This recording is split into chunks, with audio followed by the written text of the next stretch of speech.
Hi guys, this is Nasim here.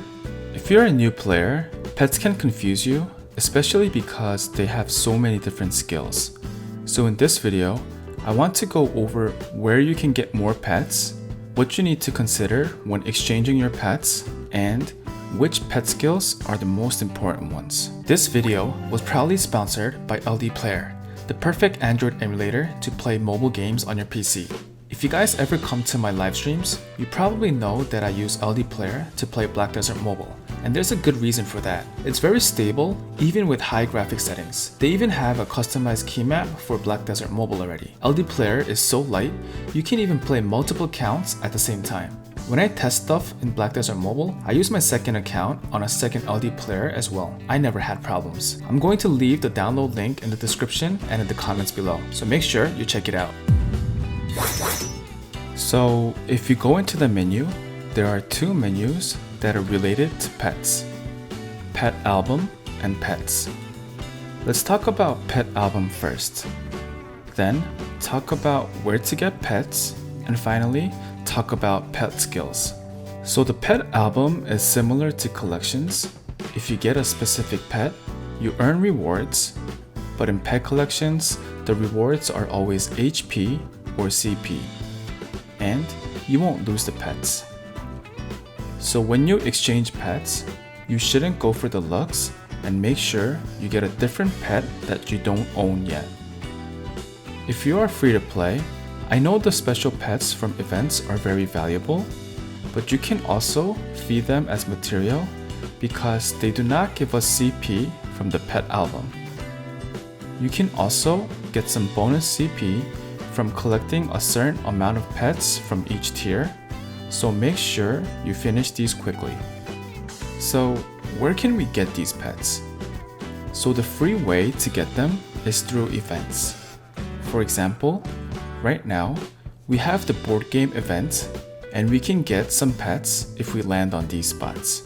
Other events will also have some pets as rewards too, so if you're missing some from your album, try to fill these up during events.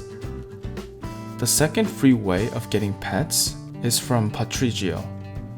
You can use stamina to refresh items, and he will sometimes show you pets. You can buy these pets with silver. Now, if you've paid close attention, you probably noticed that the free pets are either tier 2 or tier 3. We can exchange them to get higher tier pets, but how can we get tier 1 pets? The easy way of getting tier 1 pets is to use white pearls and buy the ones you need. However, if you don't want to spend white pearls, you can buy them with black pearls, but you can't choose which one you want. So you might buy this and get the pet that you already have.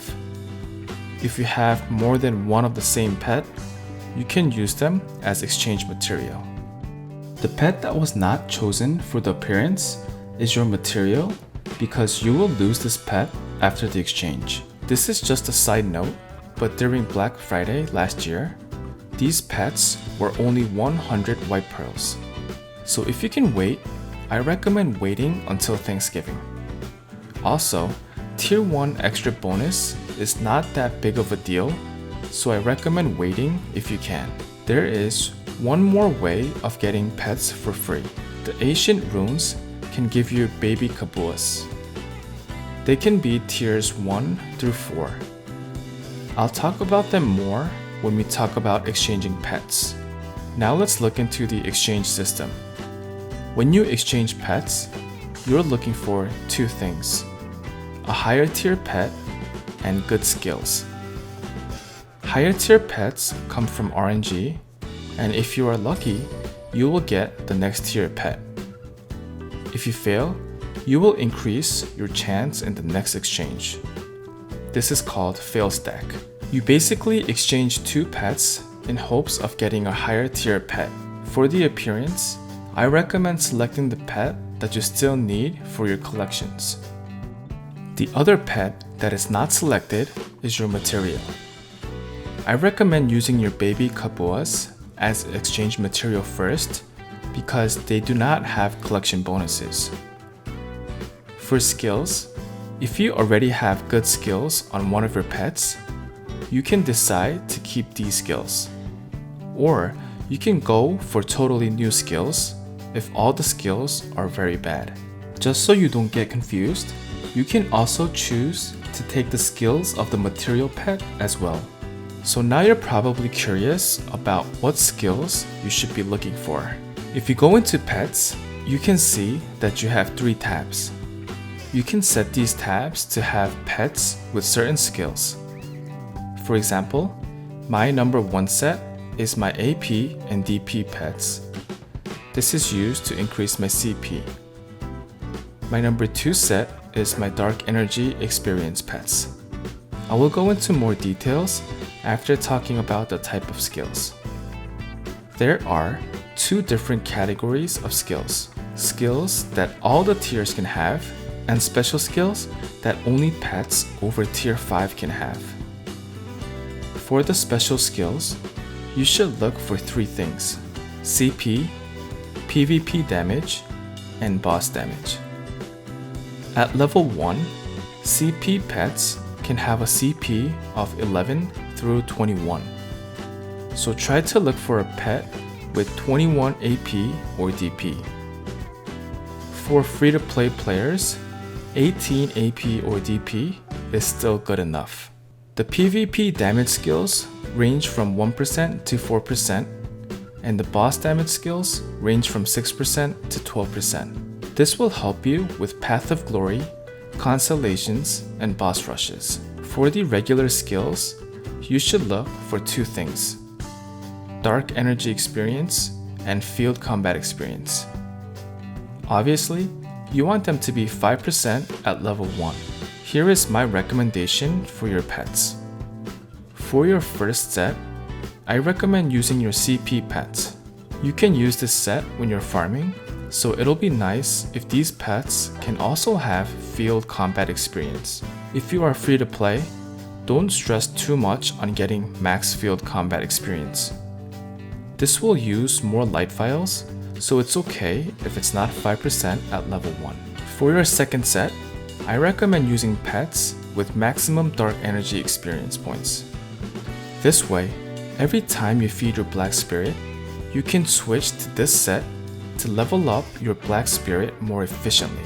For the third set, I recommend using PvP pets and maybe critical damage pets if you use the PvP Alchemy Stone and you can't get critical damage from the Light Stones. Personally, I'm not using boss damage pets, but if you are struggling with Path of Glory or Constellations, this can help you. Just don't prioritize on this set unless you are struggling with some of the content. A lot of people always ask if the Knowledge Acquire raid skill helps them with Hadum knowledge or boss knowledge. The answer to this question is no. The only thing this helps is ecology knowledge. When you defeat these mobs, there is a chance to gain knowledge of that mob. When you get that knowledge, you can earn some CP or your stats for your workers. Hellion mobs are easier to get because we can defeat a lot of them. However, the desert mobs do not spawn as much, so you can try using this pet skill to increase your chance of obtaining knowledge from the mobs from the desert. Other than this skill is not very useful. The other skills are very straightforward, so I don't think I need to go over them. The last thing I want to go over is changing pet skills. This can be done with pets over tier 5. Basically, you can use a tier 5 pet as material and try to change any skill in hopes of getting a better skill. For free to play, I do not recommend doing this at all because we don't even have enough tier 5 pets to exchange for a tier 6 pet. I just wanted to throw that out there for some people that might not know about this. I believe I've covered everything about pets, but please let me know if I missed anything. And if you have any questions, let me know in the comments below. Alright, peace. I need to know if you'll give me a second chance. They don't come